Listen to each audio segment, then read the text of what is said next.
नमस्कार दोस्तों, स्वागत है आपका आपके अपने YouTube चैनल नॉलेज क्लब पर। पिछले जब वीडियो में हमने पढ़ा था ज्योग्राफी के बारे में, तो ज्योग्राफी का जो पिछला हमारा वीडियो था हमने उसमें पढ़ा था अपवाह तंत्र के बारे में, यानी कि ड्रेनेज सिस्टम।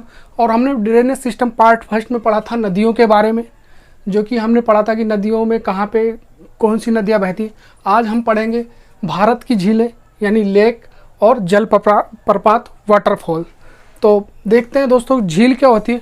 झील वो होती है जो चारों तरफ स्थल खंडों से घिरी होती है और उसके बीच में पानी भरा होता है। तो झीलें हमारे देश में दो प्रकार से बनाई गई, एक तो नेचुरल हैं, प्राकृतिक हैं, और दूसरी हैं जो हमने खुद कई सारी बहुउद्देशीय परियोजनाओं के तहत कुछ झीलें जो हैं मानव निर्मित भी हैं। तो झीलों का प्रकार कई तरीके से है। झीलों में पहली जो झील है उसको बोलते हैं विवर्तनिक झील। विवर्तनिक झील है, ये क्या होती है, ये जमीन के धंसने या उभरने से बनती है। जमीन के धंसने या उभरने से बनती है। इस झील का कुछ उदाहरण है वूलर झील, जो कि जम्मू कश्मीर में पाई जाती है। और दूसरी झील है जो वो होती है दूसरे तरीके की, जो है उसको बोलते हैं हम लैगून झील। क्या बोलते हैं? लैगून झील। ये किस तरीके की होती है? झीलों का स्ट्रक्चर सबका सेम होता है, बीच में पानी भरा होता है, साइड में स्थल खंड होते हैं, सूखी ज़मीन होती है और बीच में पानी होता है। ये रेतीली ज़मीनों पे बनती है, जैसे समुद्र के किनारे पे चारों तरफ से रेत हो गया और बीच में पानी भर गया, तो उसको कहते हैं लैगून झील। लैगून झील के कुछ उदाहरण हैं, जैसे पुलिकट झील, जो कि यहाँ पे है उड़ीसा में, पुलिकट झील। और तीसरी टाइप जो हमारे पास है हिमानी झील। हिमानी झीलें होती हैं जो बर्फखंडों के अपर्दन से बनती हैं, जैसे कि उसका उदाहरण हमारे पास है नैनीताल, ये हिमानी झील है। यहीं पे है राक्षस ताल, ये कुछ है जो हिमानी झील के उदाहरण है। और चौथा है जो है वायु द्वारा निर्मित। वायु द्वारा निर्मित कुछ झीलें जो हैं वायु द्वारा निर्मित है। वायु द्वारा जो अपर्दन से झीलें बनती हैं उनको क्या कहते हैं? वायु द्वारा निर्मित झील कैसे कहते हैं। वायु द्वारा निर्मित कुछ झीलें हैं, जैसे राजस्थान में रेगिस्तान में सांभर झील, डींडवाना झील और पंचभद्र। ये सब किसकी उदाहरण है? वायु द्वारा निर्मित झील की। और अगला है डेल्टाई झील। कौन सी होती है? डेल्टाई झील। डेल्टाई झील के कुछ उदाहरण हैं, जैसे कोलेरू झील। डेल्टाई झील कौन सी है? कोलेरू झील है। अब ये है क्या है? ये गोदावरी नदी और नर्मदा नदी के जो डेल्टा से मिट्टी लाई गई है वहाँ पे इकट्ठे होकर चारों तरफ से जल को इकट्ठा कर लेती है, उसको बोलते हैं कोलेरू झील, उसको बोलते हैं डेल्टाई झील। और कुछ एक तरीके की और झील है हमारे पास, जिसको हम कहते हैं ज्वालामुखी झील। अगला टाइप जो है ज्वालामुखी झील। ज्वालामुखी झील जिसको कहते हैं क्रेटर झील भी कहते हैं। ज्वालामुखी झील या फिर क्रेटर झील कहते हैं। इसका एक अच्छा सा उदाहरण है महाराष्ट्र में लोनार झील, जो है वो ज्वालामुखी झील है। इसका उदाहरण है क्रेटर झील का। तो ये हमने पढ़ी झील कितने तरीके की होती हैं। अब हम पढ़ेंगे भारत की कुछ महत्वपूर्ण झीलें, जहाँ से हमारे पेपर में प्रश्न पूछे जाते हैं। तो जैसे कि पहली झील जो है वो है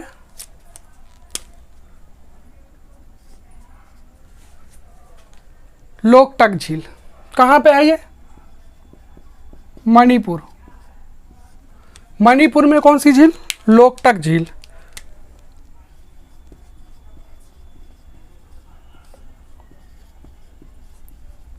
लोकटक झील की क्या खासियत है? इसे उत्तर पूर्व की मीठे पानी की झील मानी जाती है। मीठे पानी की झील इसको कहते हैं, उत्तर पूर्व के मीठे पानी की झील। और यहाँ पे जो फ्लोटिंग द्वीप मिलते हैं। फ्लोटिंग द्वीप मतलब तैरते हुए द्वीप मिलते हैं। तैरते हुए द्वीप मिलते हैं, इसको कहते हैं फुमदी। तैरते द्वीप मिलते हैं, इनको क्या कहते हैं? फुमदी। यहाँ पे एक विश्व का तैरता हुआ उद्यान भी है इसी झील पे, जिसको कहते हैं केबुल लमजाओ नेशनल पार्क। क्या कहते हैं? Keibul Lamjao national park.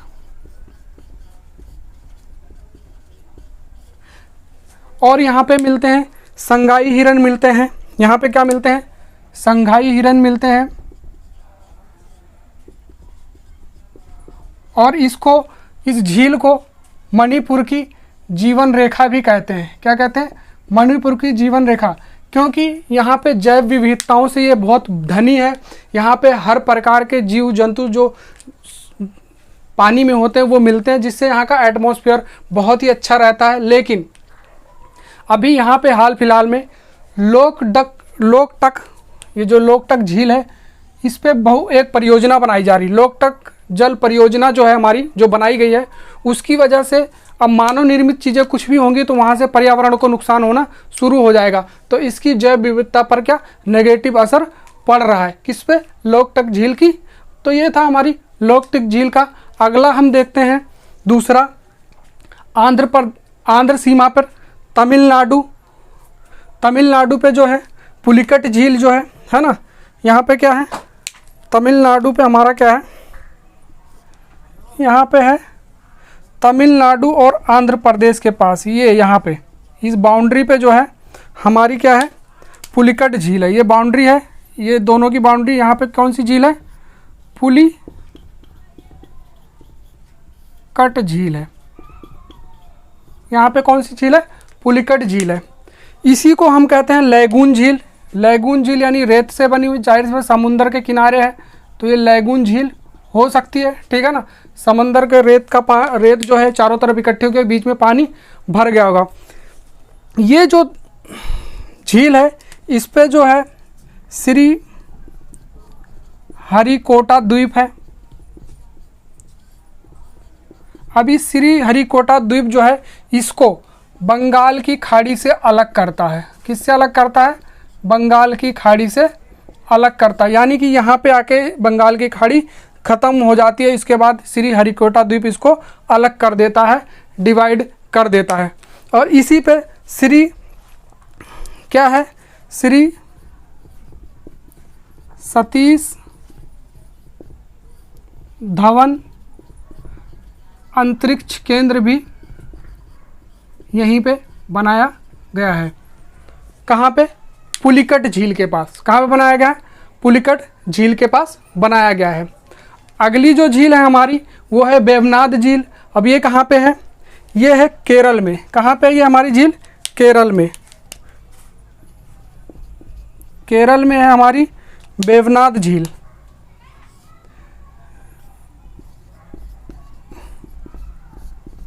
वेवनाड झील जो है हमारी कहाँ पे है?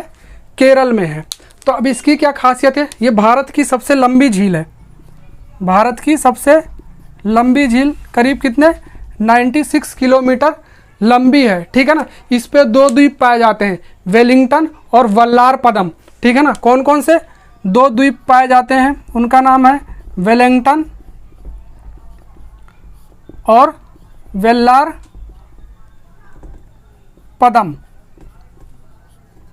वेलिंगटन और वेल्लारपदम। यहीं पर नेहरू ट्रॉफी प्रतियोगिता होती है। क्या होती है? नेहरू ट्रॉफी प्रतियोगिता यहीं पे होती है। नौका प्रतियोगिता होती है। नौका प्रतियोगिता होती है। नेहरू ट्रॉफी नौका प्रतियोगिता। कौन से त्यौहार पे? जिसको हम क्या कहते हैं? ओणम कहते हैं। क्या कहते हैं? ओणम। ओणम के त्यौहार में नदी में नाव दौड़ाते हैं ना बहुत सारे लोग, उसी को। और यहाँ के जो स्थानीय लोग हैं इस त्यौहार को क्या बोलते हैं? वल्लाम कली। तो ये पेपर में पूछ सकता है कि वल्लाम कली किस त्यौहार का नाम है, तो ओणम को ही कहते हैं। वो वहाँ के स्थानीय लोग इसको वल्लाम कली कहते हैं। तो एक थी ये हमारी जो बहुत ही इंपॉर्टेंट थी, वेवनाड झील। अगली जो हमारी मोस्ट इंपॉर्टेंट झील है वो है चिल्का लेक। कौन सी लेक है? चिल्का लेक। ये भी कहाँ पे है, ये भी यहाँ पे हमारे पास, कहाँ पे, उड़ीसा राज्य के पास, यहीं पे बनती है। ये भी लैगून झील है, समुद्र के किनारे पे चारों तरफ से रेत और बीच में पानी। ये कौन सी झील है, चिल्का लेक, चिल्का लेक, ठीक है ना। और ये क्या है, इसको भी लैगून झील का ही उदाहरण मानते हैं। तो पूछ सकता है कि चिल्का लेक कौन सी झील है, जो मैंने शुरू में 5-6 टाइप बताई उनको ऑप्शन में दे सकता है। पूछ सकता है लैगून झील है, विवर्तनिक झील है, या फिर डेल्टाई झील है, या ज्वालामुखी झील है। तो आपको पता होना चाहिए कौन सी झील है, लैगून झील है, ठीक है ना। लैगून झील में यहाँ पे ये बड़े खारे पानी की लैगून झील है। यहाँ पानी ज़्यादातर क्या है, खारा है, बड़े खारे पानी की झील है ये, ठीक है ना। यहाँ पे बायोडाइवर्सिटी से ये रिच है पूरा, मतलब यहाँ पे बहुत ही धनी है ये जैव विविधता की। तो यहाँ पे हरे कछुए पाए जाते हैं, ग्रीन ट्रोटाइज पाए जाते हैं, ठीक है ना। और क्या मिलता है, इरावदी डॉल्फिन मिलती है, ठीक है ना, इरावदी डॉल्फिन, ग्रीन टर्टल मिलते हैं यहाँ पे। और क्या मिलता है यहाँ पे, ब्लैक बक मिलता है। तो यहाँ पे बहुत सारे समुद्री जीव और बहुत सारे पक्षी भी आते हैं इसमें, बाहर से उड़ के पक्षी भी आते हैं। लेकिन मानव एक्टिविटी ने यहाँ पे भी बहुत ही नुकसान पहुँचाया है। तो ये कितनी थी, एक लोकटक झील थी, एक चिल्का लेक थी, एक पुलिकट झील थी और एक वेवनाथ झील थी। ये 3-4 झीलें हैं जिनके बारे में बहुत कुछ है इनके बारे में, बाकियों के बारे में तो ज़्यादा कुछ है नहीं। तो यहाँ से प्रश्न बार बार पूछे जा सकते हैं और आपके आगे बहुत काम आ सकता है। आगे बढ़ते हैं। आगे कुछ मानव निर्मित झीलें हैं। क्या है, कुछ मानव निर्मित झीलें हैं। अभी कुछ नेचुरल हैं, उनको भी देख लेते हैं। जैसे लोनार झील तो मैंने बताया, ये एक तरीके से वो ज्वालामुखी झील है। और पंपापुर सरोवर जो है कर्नाटक में है, ये भी एक झील है। हरियाणा में एक झील है सूरजकुंड झील जिसको कहते हैं। लद्दाख में झील है मैंगोंग सो जिसको कहते हैं। बाकी मैंने सबके बारे में बता दिया। अब देखते हैं मानव निर्मित झीलें कौन कौन सी हैं। मानव निर्मित झीलें हैं जो इंसान ने खुद बनाई, हमने बनाई। एक गोविंद बल्लभ पंत सागर झील है जो कि कहाँ पे है, सोन नदी की सहायक नदी है एक, रिहंद। कहाँ पे है, सोन नदी की एक सहायक नदी है रिहंद, उस पर है। सोन नदी की सहायक नदी रिहंद पर है, ठीक है ना। सोनभद्र डिस्ट्रिक्ट में ये बनाया गया है गोविंद बल्लभ पंत सागर। और ये सोन नदी के सहायक नदी के ऊपर बनाया गया है, सहायक नदी के साथ में बनाया गया है झील। सहायक नदी कौन सी है, रिहंद, ठीक है ना, उसके साथ बनाया गया है। स्टैनले झील है जो कि तमिलनाडु में, कहाँ पे, स्टैनले झील। ये कावेरी नदी के मोटूर बांध के पीछे बनाया गया। कहाँ पे, कावेरी नदी पे एक बांध है जिसका नाम है मोटूर। क्या है, मोटूर। और मोटूर के बांध के पीछे बनाया गया है क्या,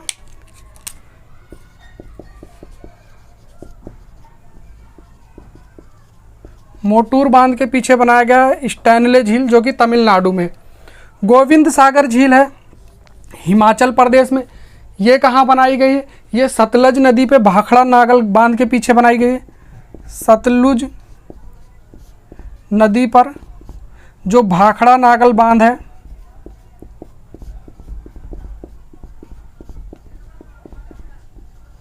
उसके पीछे बनाया गया है। ये कौन सी है, ये गोविंद सागर झील।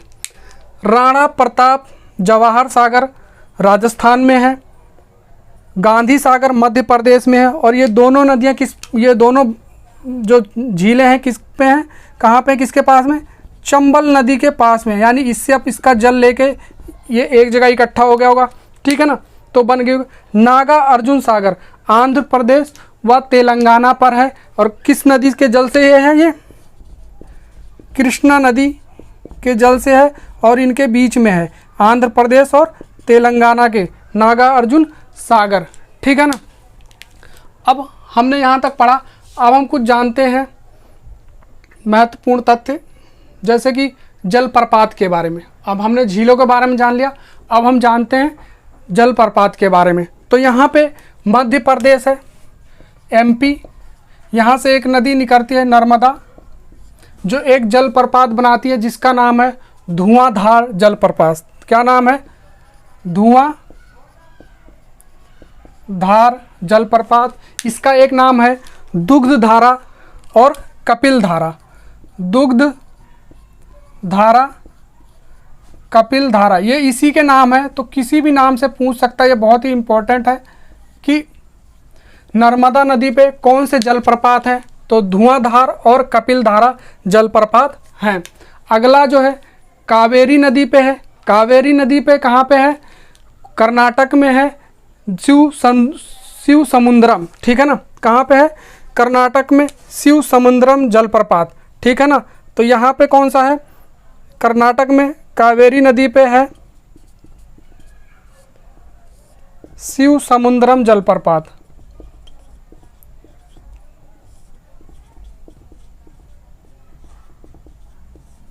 शिव समुद्रम जलप्रपात कहाँ पे है? कावेरी नदी पे, ठीक है ना।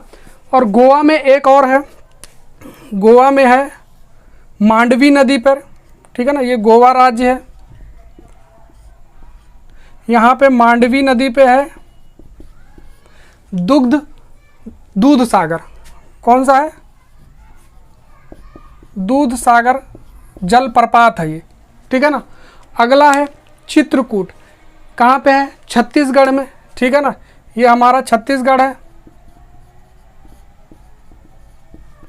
यहाँ पे चित्रकूट पे, चित्रकूट पे कौन सा है? इंद्रावती जलप्रपात। कौन सा है? इंद्रावती जलप्रपात। इंद्रावती जलप्रपात चित्रकूट पर है, इंद्रावती जलप्रपात। अगला है मच्छकुंड, उड़ीसा, डुडुमा में है, ठीक है ना। यहाँ पे कौन सा है? मच्छकुंड नदी है। इस पे बना है डुडुमा जलप्रपात, ठीक है ना। उड़ीसा में मच्छकुंड नदी पे डुडुमा जलप्रपात है। एक है स्वर्ण रेखा नदी पर झारखंड में हुडरू, ठीक है ना। अब झारखंड कहाँ है? ये है झारखंड। इस पे स्वर्ण रेखा नदी है। इस पे कौन सा डैम है? हुडरू, हुडरू जलप्रपात। हुडरू जलप्रपात कहाँ पे है? स्वर्ण रेखा नदी से बनता है, ठीक है ना। अगला है चंबल नदी के पास है, राजस्थान में, चंबल नदी पे यहीं पे कहीं, ठीक है ना। चुलिया जलप्रपात। चुलिया जलप्रपात कहाँ पे? चंबल नदी पे। चुलिया जलप्रपात चंबल नदी पर। तो देखा, ये था भारत के महत्वपूर्ण जलप्रपात।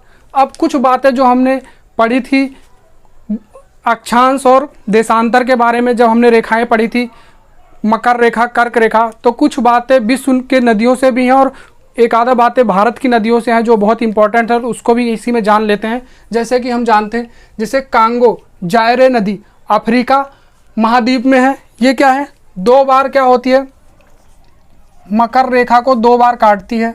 ये इंपॉर्टेंट क्वेश्चन है, कौन सी नदी है जो 2 बार मकर रेखा को काटती है, ठीक है ना। और उसके आगे नील नदी है जो भूमध्य रेखा पर स्थित विक्टोरिया झील से निकलती है और कहाँ बैठती है? उत्तर में कर्क रेखा की दिशा में, कर्क रेखा की दिशा में बहती है। इसीलिए इस नदी का संबंध जो है कर्क रेखा से भी है और भूमध्य रेखा से भी है। तो ये भी पूछ सकता है कि कौन सी ऐसी नदी है विश्व की जिसका संबंध कर्क रेखा और भूमध्य रेखा से है, क्योंकि भूमध्य रेखा से निकलती है और कर्क रेखा से होके जाती है। एक नदी है लिम्पोपो, अफ्रीका महाद्वीप से निकलती है, ठीक है ना। ये दक्षिण की ओर बहती है और मकर रेखा को 2 बार काटती है, ठीक है ना। और मकर रेखा को 2 बार काटती है, ठीक है ना। ये है अफ्रीका महाद्वीप से निकलती है, दक्षिण की ओर बहेगी और 2 बार मकर रेखा को काटेगी। ठीक है ना, 2 बार मकर रेखा को काटेगी। ये भूमध्य रेखा को काटती है 2 बार, कांगो जायरे नदी, सॉरी इसके लिए। ठीक है ना, और एक हमारी है माही नदी जो मध्य प्रदेश से विंध्य श्रेणी से निकलती है, एमपी, राजस्थान और गुजरात से गुजरती है और किसको, कर्क रेखा को 2 बार काटती है। ये हमारे देश की नदी है, बहुत ही इंपॉर्टेंट है। कर्क रेखा को 2 बार काटेगी और फिर यहाँ पे इधर खंभात की खाड़ी यानी अरब सागर में आके गिरेगी। ठीक है ना, कहाँ पे, अरब सागर में आके गिर जाएगी, उसी को कहते हैं खंभात की खाड़ी। ठीक है ना, अरब सागर को ही, खंभात की खाड़ी में ही अरब सागर है। ठीक है ना, तो माही नदी कौन सी नदी भारत की ऐसी है जो कर्क रेखा को 2 बार काटती है, तो माही नदी है। ठीक है ना, तो ये था आज का टॉपिक, भारत की झीलें एवं जलप्रपात। तो उम्मीद करता हूँ आप लोगों को ये टॉपिक अच्छे से समझ में आया होगा और आगे भी मैं इसी तरीके से अच्छे वीडियो लाने की कोशिश करूँगा जो आपके एग्ज़ाम पॉइंट व्यू से आपको सहयोग करे। और अगर आपको मेरा वीडियो पसंद आया तो इसको अपने दोस्तों में शेयर करें, लाइक करें और सब्सक्राइब करें। धन्यवाद।